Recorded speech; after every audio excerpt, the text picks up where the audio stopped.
Hi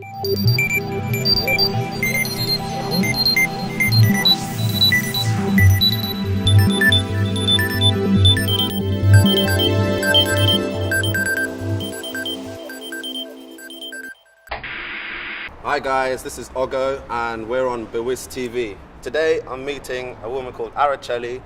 She's co-founder of this place behind me, The Cube. We're going to discuss what it's about, how she came about with the idea, and we'll just take it from there. Hope you enjoy.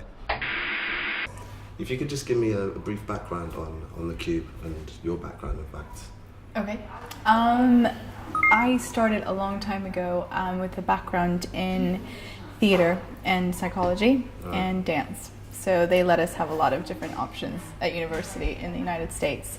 I'm from Florida originally, and I moved here when I was 19, and I fell in love with the city. It was the first big city that I had ever been to. Mm-hmm. So I really liked being here, and then I came back and I did a master's at the Royal Academy of Dramatic Art and King's College, and then after that I went and started producing theatre.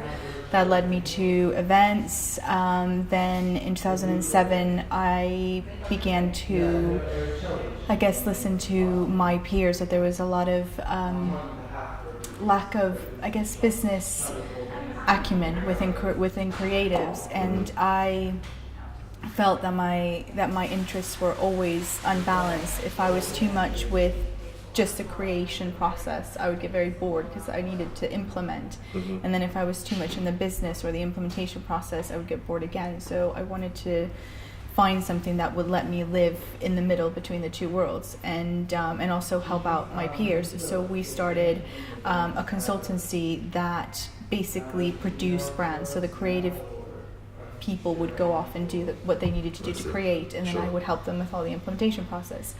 And it was very slow. I think it felt like everything was running on molasses. Like it was just, everything seemed in slow motion. And then at the end of 2008, the recession, or the collapse actually of Lehman's occurred, and I was on my computer and I was talking to my little brother, and he was about to graduate, and I said, if this deal doesn't happen and Lehman's collapses, it's going to change something really big, because if something that's been going since the 1800s collapses, what about the vulnerability of everybody else? What about the vulnerability of creatives? Sure. And if we struggle in the best of times, what happens then in the worst of times? And I wrote down a little manifesto of everything from kind of predicting Armageddon. It was a bit dramatic, but it, saying how I thought that American Dream, quite possibly, it was going into a pivot, that it was no longer going to be linear direction that was going to lead to economic success, that it had to be ideas, it had to, something different I could feel had changed.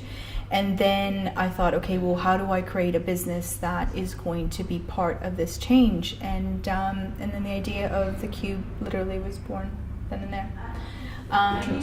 And then after that, it was 2009 came. I started looking for spaces in January. By February, we found the space, and then signed all the legal documentations and started building, and we came out in September 2009.